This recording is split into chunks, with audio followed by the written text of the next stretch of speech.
essayer de prendre des meilleures décisions financières quand la vie est chère. Francis Gosselin. C'est facile de succomber à la tentation. On a une opportunité d'agir différemment. Vous pouvez agir. Vous êtes libres, chers amis. Salut Francis. Salut Alex. Alors, le grand débat à la suite de la une du journal ce matin là sur la protection, les coûts de protection de Justin Trudeau là dans sa tournée avec Katy Perry, parce que oui, il va donner des conférences à l'étranger, mais il y a beaucoup d'événements jet set, il y a beaucoup d'événements glamour, et on titre la tournée nous coûte un bras. Comment tu vois ça, toi? Jusqu'à quel point on doit bien sûr protéger les anciens premiers ministres, mais est-ce qu'il n'y a pas une ligne à tracer entre ce qui est, par exemple, dans le cadre là, de fonctions un peu plus professionnelles versus là, des vacances, des tapis rouges, du flash? C'est une bonne question, honnêtement. J'arrive pas trop à me décider parce qu'évidemment, Justin Trudeau n'est pas le premier ni le dernier à bénéficier là, de cette protection. C'est une protection qui est offerte automatiquement à tous les anciens premiers ministres. Stephen Harper, Brian Mulroney, Jean Chrétien en ont bénéficié. D'autres ont décidé de ne pas s'en servir. Parce qu'évidemment, ça dépend de ce que tu fais après ta vie d'artiste, ta vie de premier ministre. Certains ont des vies beaucoup plus actives que d'autres. Justement, donnent des conférences, voyagent à l'international, ont des fonctions de représentation ou s'amourachent d'une pop star. Là, c'est selon le bon goût de l'un et de l'autre. Mais je sais pas, dans une certaine mesure, c'est quoi les possibilités de tracer une ligne à dire ça c'est permis, ça ce n'est pas permis. Puis je voudrais quand même, remettre en perspective, ce qu'on veut surtout éviter, c'est qu'un ancien premier ministre se fasse assassiner, dans la rue ou par un passant, là, parce qu'il y a aucune protection. Donc, dans les circonstances, écoute, on peut pas savoir combien ça coûte. La GRC refuse de répondre aux questions. Ce qu'on en comprend, c'est qu'il y a environ 4 agents qui sont déployés. Bon, puis en plus, comme il y a des voyages, il faut les voyager, ces gens-là, les nuitées d'hôtel. C'est certainement pas 4 personnes à temps plein, donc peut-être que c'est 8 personnes parce qu'ils sont sur des quarts de travail qui se relayent. Mais tu sais, mettons, je fais un chiffron, là, 8 fois 100 000, là, ça fait, peut-être 1 million plus les frais de déplacement, 2-3 millions. C'est-tu beaucoup d'argent? J'arrive pas à y répondre. Puis c'est drôle, tu sais, que Barack Obama est supposé de venir ici en novembre là, pour donner une conférence. Puis quelqu'un me disait, tu sais, Barack Obama, non seulement la sécurité nationale américaine, évidemment, le couvre encore énormément. C'est un président qui a été, qu'on le veuille ou non, polarisant là, pour certains Américains. Mais en plus, la GRC déploie énormément de ressources quand on accueille un leader étranger ici. Fait que, tu sais, est-ce qu'on devrait abdiquer de protéger Barack Obama ou Donald Trump ou le roi Charles ou, tu comprends ce que je veux dire? C'est qu'à un moment donné, soit tu protèges les gens, soit tu protèges pas les gens. Mais effectivement, tout ça vient avec énormément de coûts. Puis je rappelle quand même que pendant qu'il était premier ministre, Justin Trudeau a été celui qui a coûté le plus cher en sécurité de l'histoire là, des premiers ministres. Mais faut dire que c'est le premier ministre qui a vraiment vécu là, dans la pleine étendue des réseaux sociaux. Là, et donc, cette espèce de polarisation un peu abjecte là, qu'on voit sur Internet de nos jours, il n'y avait pas ça du temps de Stephen Harper, puis encore moins de Jean Chrétien. T'sais, même moi, je sais pas toi, mais même moi, j'en reçois là, des menaces de mort puis des espèces de mots qui ont pas de maudit bon sens. Les Miss Météo en reçoivent, tu comprends? Fait que, je sais pas, je pense qu'à un moment donné, il faut protéger nos élus. Après, jusqu'à quelle mesure, effectivement, peut-être que quand tu fais la fiesta avec Katy Perry, on devrait tirer une ligne dans le sable. C'est beaucoup ce qui choque, entre autres, même nos auditeurs ce matin, en disant, c'est une chose, si tu vas donner une conférence à Davos, gars, Obama vient ici, il vient donner une conférence, il vient pas se pavaner, là. Non. T'sais, mais quand Trudeau, je sais pas, moi, il s'en va à Coachella, manger un pad thai avec Katy Perry. Non, mais quand il s'en va sur un yacht, là, tu sais, en Californie, il s'en va en vacances à Saint-Tropez, il s'en va se pavaner sur des tapis rouges. Là, on n'est plus dans un cadre professionnel. On est dans un cadre jet set. Trudeau, c'est un multimillionnaire. OK? Pas parce que ça vient nécessairement de lui, là, mais parce qu'il a hérité puis il était dans une famille fortunée. Katy Perry, c'est une multimillionnaire qui a déjà aussi son service de sécurité.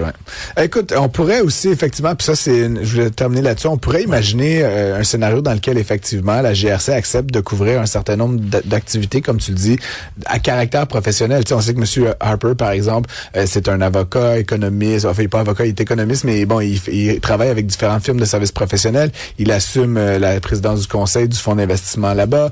Et c'est sûr que c'est un homme qui a une vie professionnelle, veston-cravate, là, beaucoup plus conventionnelle que notre Justin national. Il ira pas à Coachella. Je pense pas que Stephen Harper est jamais allé à Coachella. En fait, c'est peut-être qu'il devrait, honnêtement. Ça pourrait changer sa vie.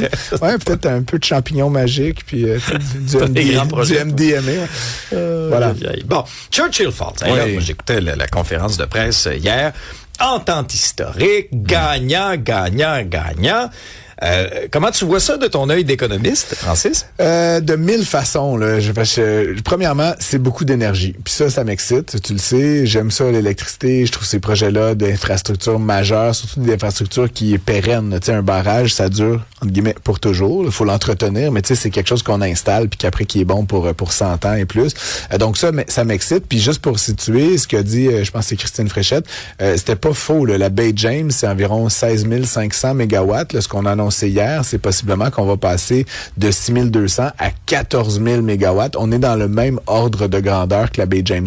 Moi, dans ma vie, Alex, j'en ai pas connu de la Bay James. C'était avant mon temps. Puis tu sais, des projets de cette envergure-là, le dernier qu'on nous a annoncé, c'était Nordvolt. Puis on sait comment ça a fini. Puis tu sais, encore une fois, Nordvolt, ça avait rien à voir là, en matière d'importance d'investissement. On parle quand même de 70 milliards de dollars qui seraient investis là, conjointement par les parties. Après, il faut quand même mettre les pendules à l'heure. Depuis 1969, on paye une fraction de cent pour l'énergie terre-neuvienne. Ça les fâche énormément. C'est un peu à juste titre, j'ai envie de dire. Mais de notre côté, Hydro-Québec fait des affaires d'or avec ça. On paye 0,2 cents le kilowattheure. Dans le pire des cas, on le revend à des entreprises à 5 cents le kilowattheure. Dans un meilleur cas, on le vend aux particuliers comme toi et moi à 8, 9, 10 cents le kilowattheure. Et encore meilleur, des fois, on le vend aux États-Unis à 14, 15 cents. Fait que t'imagines, tu payes 0,2 puis tu vends 15. C'est quand même une bonne affaire. Donc là, on avait déjà accepté sous François Legault de passer de 0,2 à 4,4 cents du kilowattheure. Donc, grosso modo, c'était multiplié par un peu plus que 20. Et donc, ce que ça veut dire pour Hydro-Québec, c'est qu'on va, grosso modo, prendre une charge. Là. Il n'y a rien qui change sauf le coût là, à court terme. On va prendre une charge d'à peu près 1,4 milliard de dollars par année qu'on va prendre dans notre profit puis qu'on va donner à Terre-Neuve parce que c'est leur fleuve puis leur centrale. Et donc ça, c'est la moitié de la profitabilité d'Hydro-Québec. Donc demain, quand on regarde le dividende qu'HQ verse à l'État québécois, il va être amputé de 1 milliard et quelques. Et donc, tu sais, quand j'écoutais hier Éric Girard là, parler de la vérificatrice générale puis d'équilibrer les comptes puis de trouver une espèce de retrouver l'équilibre budgétaire, c'est moins 1 milliard provenant d'Hydro-Québec déjà à court terme.